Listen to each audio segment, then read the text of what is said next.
근데 나는 사실 이런 일을 하고 있을지는 진짜 몰랐어요. 나 어렸을 때는 꿈꿔본 적도 없는 모습이고 불과 5년 전만 해도 상상한 적이 없는 모습이에요. 우리가 진짜 여기서 고민해야 될 거는 이 사실을 받아들이는 과정이 진짜 어른이 되는 여정이고 사람이 실제로 성장하는 과정이기도 해요. 어느 누구도 예외는 없습니다. 근데 이 과정을 제대로 겪어내지 못한다면 우리는 청소년기의 미성숙함에서 평생 벗어나지 못할 겁니다. 굉장히 못난 사람이 되는 거죠. 더 나아가 나를 한 번도 제대로 사랑하지 못한 채 생을 마감하겠죠. 사실 되게 무서운 일이에요.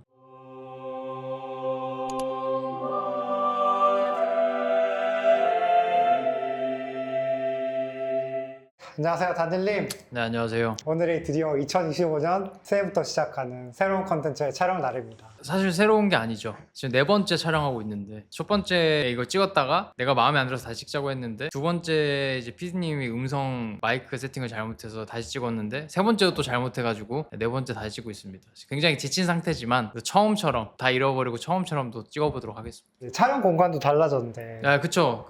원래 여기가 제가 좀 문화예술적인 취미를 즐기는 공간이에요. 제가 되게 좋아하는 공간이고 악기 다루는 거 뭐 이런 거 좋아해가지고 뭐 피아노, 기타 이런 거 다 있고 합주할 수 있는 약간 바 형식으로 돼 있고요. 여기가 뭐 북클럽 하시는 분이나 이제 완전 VIP 분들 오면은 저랑 같이 놀고 대화도 나누고 좀 상징적인 공간이라서 올해는 좀 여기서 많이 찍어볼까 하고 있습니다. 네, 그러면은 새롭게 시작된 컨텐츠가 음. 어떤 컨텐츠인지 간략하게 설명해 주시면 좋을 것 같거든요. 한마디로 표현하자면 평론 컨텐츠예요.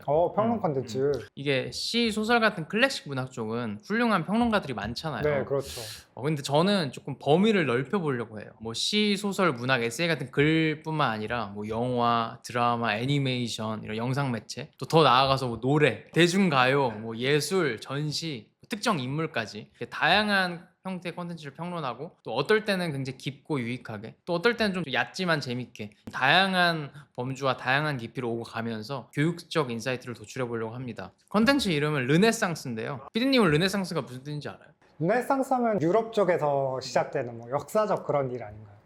그쵸. 그리고 거기에 뭐 들어가 있는 의미라든지 이런 건 아는 거 없어요. 그러니까 뭔가 새롭게 다시 시작한다는 그런. 맞아요. 잘하네. 르네상스란 단어가 재생, 부활을 의미하는 단어인데 14세기부터 17세기까지 일어난 문화적, 예술적, 과학적, 철학적 부흥 운동을 말합니다. 이때가 어떤 시대냐면 간략하게 이야기해서 고대 그리스와 로마 때의 어떤 고전적인 문화유산을 재발견하고 그런 단단한 본질을 기반으로 예술, 사상, 과학기술의 발전이 괄목하게 이루어졌던 시대거든요. 이때 두드러지는 특징이라고 하면 그때까지는 이제 중세 유럽의 신중심 세계관이었거든요. 거기서 벗어나서 인간의 가치와 가능성을 강조하는 인본주의가 두드러졌고요. 그러다 보니까 어때요? 인간의 어떤 독립성이나 뭐 자유, 존엄성에 대한 강조가 문화적으로 많이 이루어졌고 또 이때 과학적 사고의 발달이 굉장히 많이 이루어졌습니다. 이때 활동했던 대표적인 예술가가 레오나르도 다빈치, 미켈란젤로 이런 사람들 그때 뭐 모나리자, 최후의 만찬, 다비드상 다 이때 만들어졌고요.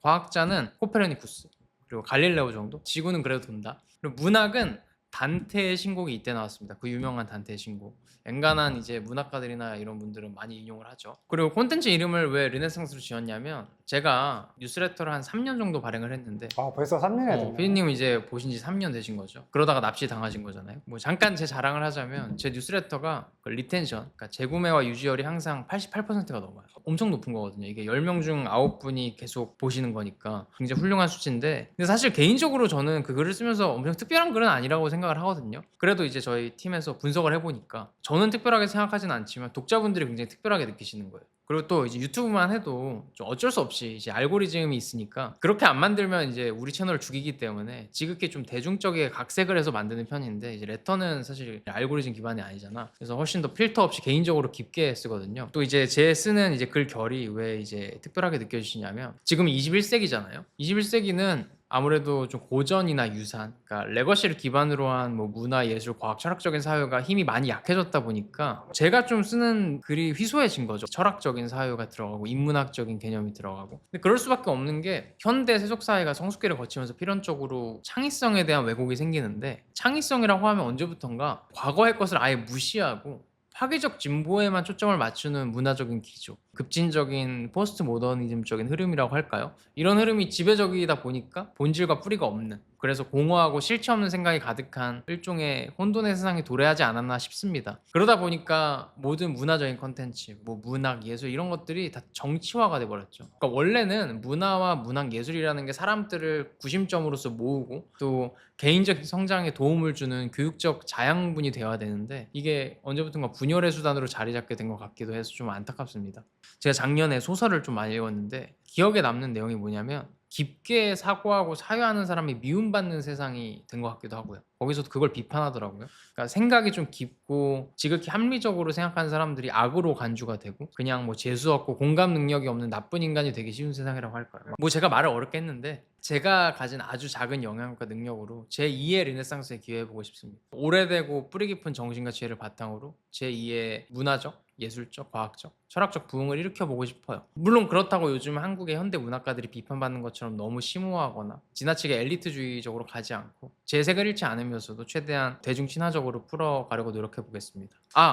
제가 작년에는 뉴스의 시대라는 콘텐츠를 했잖아요. 그 차이점이 뭐냐면 뉴스의 시대는 아무래도 뉴스를 수단으로 하는 거다 보니까 비평이죠. 대상을 비판적으로 바라본 다음에 인사이트를 도출할 수밖에 없었어요. 물론 가치가 있지만 저는 좀 피곤했거든요. 왜냐 안 좋은 점을 계속 봐야 되니까 비판을 해야 되니까. 근데 르네상스는 뉴스의 시대하고는 다르게 대상에 빛나는 점, 잘난 점, 강한 점, 그래서 좀 긍정적인 면을 통해서 인사이트를 도출하는 거라 좀 더 시청하기 편하시지 않을까 싶고, 물론 뉴스 시대도 계속 할 건데 이제 뉴스 시대는 좀 나의 그림자를 가지고 만드는 컨텐츠라고 한다면 르네상스는 나의 좀 빛나는 점을 가지고 컨텐츠를 만든다. 명과 암이라고 생각하시면 될 것 같습니다. 네, 그러면은 오늘 어떤 컨텐츠를 이제 시작하는 컨텐츠잖아요. 그게 되게 궁금하거든요. 오늘은 네. 시를 하려고 합니다. 시를 평론할 거고, 원래는 제가 다른 걸 하려고 했는데 알잖아요. 그러니까 앞에 르네상스 컨텐츠 소개도 있고 합치니까 너무 길어지더라고요. 그래서 1화에는 간단한 거 하고 2화에 좀 긴 거를 하도록 하겠습니다. 제가 오늘 평론할 시는 안희연 시인의 당근밭 걷기라는 시집에 있는 시인데요. 먹방 유튜버처럼 당근밭 걷기라는 시집이에요. 여기서 이제 타이틀이 되는 이제 당근밭 걷기라는 시가 있어요. 이 시를 평론을 해보도록 하겠습니다.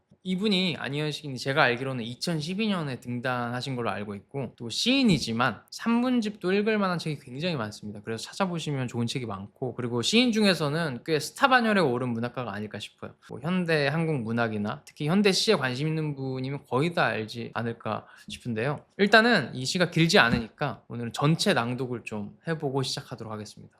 ASMR, 시 ASMR. 여기서부터 저기까지가 모두 나의 땅이라 했다. 이렇게 큰 땅은 가져본 적이 없어서 나는 눈을 감았다 뜬다. 있다. 무엇을 심어볼까? 그게 뭐든 무해한 것이었으면 좋겠다. 눈을 감았다 뜨면 무언가 자라기 시작하고 나는 기르는 사람이 된다. 주황은 난색이에요. 약동과 활력을 주는 색. 그는 머지않아 내가 당근을 수확하게 될 거라 했다.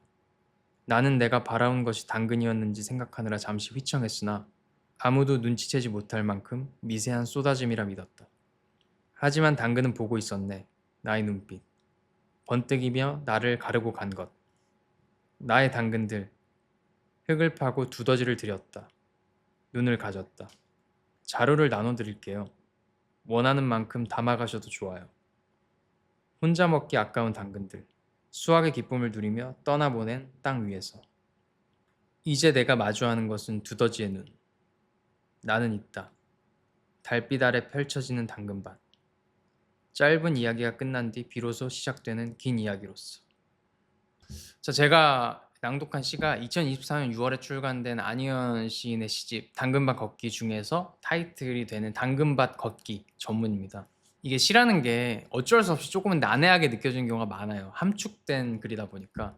근데 해당 시는 굉장히 비교적 이미지가 자연스럽게 그려지는 시예요. 난이도가 쉽다고 할까요? 그리고 오늘 제가 평론할 시집 당근밭 걷기 안에 수록되어 있는 이 당근밭 걷기 시는 안희연 시인에게 직접 해석을 들었어요. 그래서 좀 평론이 더 수월하지 않을까 싶은데, 그리고 제가 안희연 시인하고 좀 더 내적 친밀감이 있는 게 제가 뭐 북토크를 몇 번 다니기도 했어요. 그래서 안희연 씨는 뭐 저를 모를 수 있겠지만 저는 이제 어느 정도 얼굴을 아는 상태고, 또 저희 뉴스레터 커뮤니티에서 북클럽을 3년 가까이 하고 있는 친구가 안희연 시인 C클래스에서 수업을 들었더라고요. 그래서 그 친구 엄청 좋아하더라고. 그러다 보니까 내가 안희연 시인 시로 한 뉴스레터를 3개 정도 썼거든요. 그때마다 너무 좋아해가지고 이 친구가 진짜 안희연 시인 좋아하는구나 싶었고, 그리고 제가 안희연 시인의 시집이 나올 때마다 보통 이분 이제 북토크를 난다 출판사에서 하는데 제가 한 두세 번 갔어요. 그 난다 출판사가 어떤 출판사냐면 문학동네라는 가장 큰 출판사에서 이제 파생된 출판사인데, 문학동네는 그 제도가 있어요. 어떤 해당 부서가 실적을 되게 잘 내면 그걸 다른 출판사로 분사시켜주는 그런 제도가 있더라고요. 그래서 그게 난다 출판사고, 어쨌든 그 북독 갈 때마다 제가 뭘 느꼈냐면, 안희연 이분이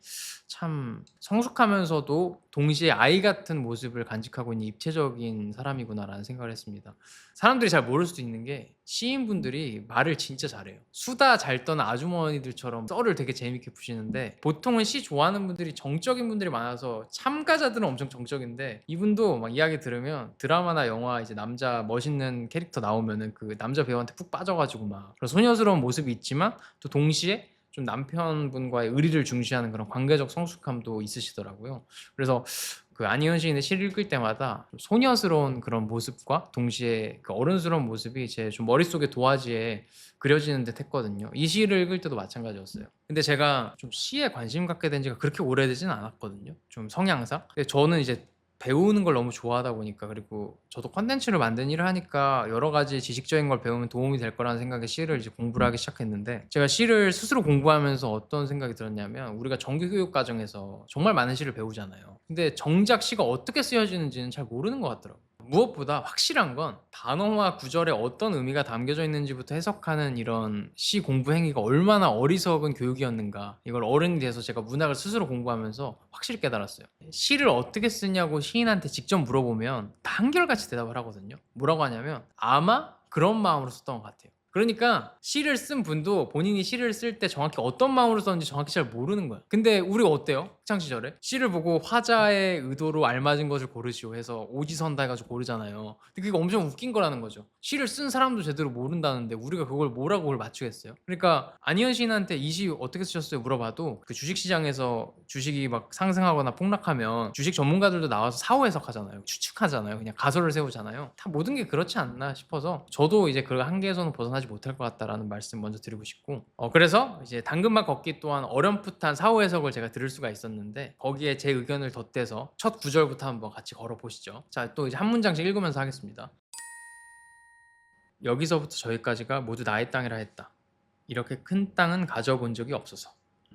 우리는 어린 시절에는 무한한 가능성에서 행복한 유형을 합니다. 피디님도 아시겠지만 어릴 때는 꿈이 참 많잖아요. 우리한테 주어진 땅이 엄청 많다는 거죠. 그리고 보통 어린아이들의 꿈이 가장 큽니다. 뭐 어떤 아이는 어렸을 때 대통령을 꿈꾸기도 하고, 또 어떤 아이는 아예 물리적으로 불가능한 허구의 인물을 꿈꿀 때도 있어요. 피디님은 어렸을 때는 어떤 장래 희망이 있었어요? 저 포크레인을 좋아해서 네. 포크레인이 되고 싶다. 그러니까 사물이 되고 싶다, 사람이 아니라. 꿈이 크셨네요.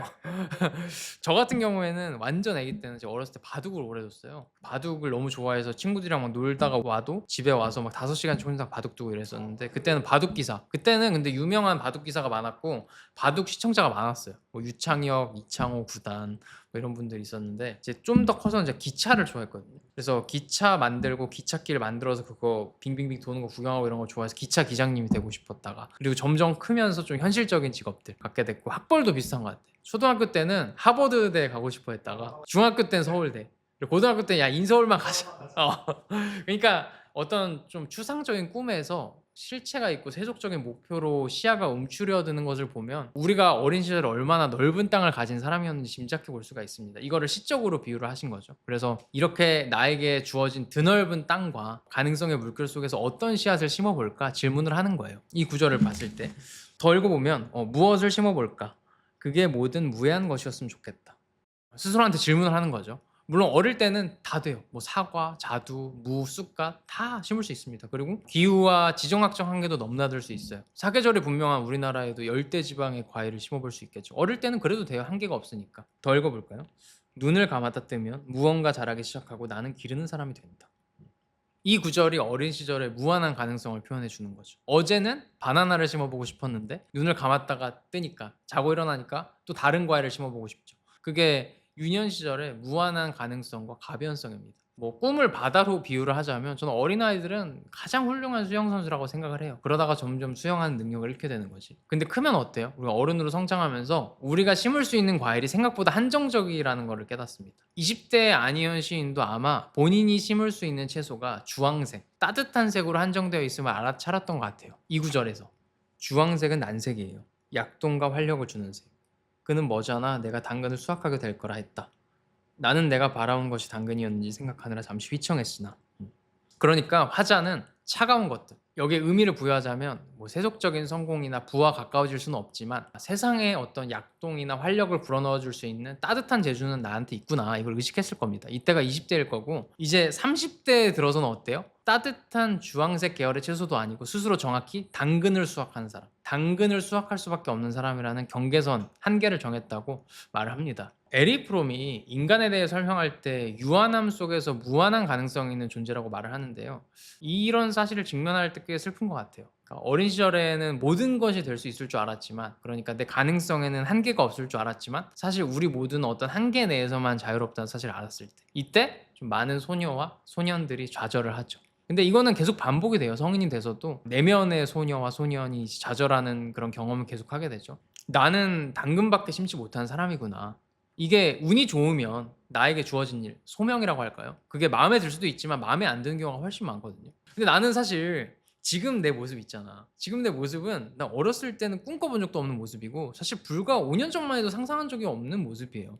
사실 나는 20대 초중반에는 음악으로 슈퍼스타가 되고 싶었고 이런 일을 하고 있을지는 진짜 몰랐어요. 그리고 무엇보다 나는 첫 이제 커리어 시작을 개발자로 했었고 또 첫 사업을 시스템 개발 관련 사업을 했다가 지금은 또 아예 관련이 없는 분야의 교육 사업을 하고 있잖아요. 이게 다 이제 내가 꿈꿔왔던 모습이 아니라는 거지. 아 근데 여기서 생각이 나는 게 제 삶을 지금의 삶을 굳이 비유하자면 어떤 채소나 과일일까요? 피디님은 어떻게 생각해요? 다니엘님은 뭔가 계속 변해왔으니까 뭔가 말 잘하세요. 파인애플 파인애플? 아 파인애플이 좀 잘 쉬던데. 나는 좀 스스로 어떤 생각했냐면 이거 시 읽으면서 나는 어떤 과일일까 생각을 하니까 난 초록색 사과 있잖아요. 아오리 달콤 씁쓸한 맛이 나는. 그러니까 빨간색 사과는 달달한데 초록색 사과는 좀 씁쓸하거든. 그런 과일이 아닐까 싶었어요. 여러 가지 맛이 나는. 네 맞아요. 그래서 그 시청자분들도 자기가 어떤 과일이나 채소일까 한번 생각해 보시면 좋을 것 같고 어쨌든 내게 당근이 주어졌는데 아 내가 바랬던 건 사실 당근이 아니야. 난 파인애플이야. 이걸 딱 느꼈을 때 좀 내 자아상이 휘청거릴 수 있어요. 상처받을 수도 있고. 근데 여기서 안희원 시인도 사실 자기한테 주어진 그 당근이 마음에 안 들었나 봐. 근데 좌절하지 않아요. 어떤 구절에서 그걸 느낄 수 있냐면 자료를 나눠드릴게요. 원하는 만큼 담아가셔도 좋아요. 혼자 먹기 아까운 당근들.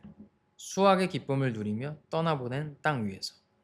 그러니까 나이가 들면 무한히 가능성을 꿈꿨던 그런 철없는 실에서 벗어나서 아 내가 할 수 있는 일과 능력은 한정적이구나. 많은 부분이 이미 정해져 있고 타고나는 거구나 이런 사실을 직면해야 되는데 어떤 불편한 진실에 대한 직면이죠. 우리가 진짜 여기서 고민해야 될 거는 좌절을 한다거나 아니면 이 당근을 심을까 말까 이런 게 아니라 내게 주어진 능력을 활용해서 이 가치 있는 것들 이 수확한 당근을 세상에 어떻게 나누면 좋을지 그러니까 내가 가진 능력으로 어떻게 헌신할지에 대한 고민을 해야 된다는 겁니다. 좀 철학적으로 이야기하자면 신과 자연이 내게 준 소명을 받아들이고 그걸로 사회 공동체에 어떻게 헌신할까 이런 고민이죠. 이게 성숙한 고민이에요.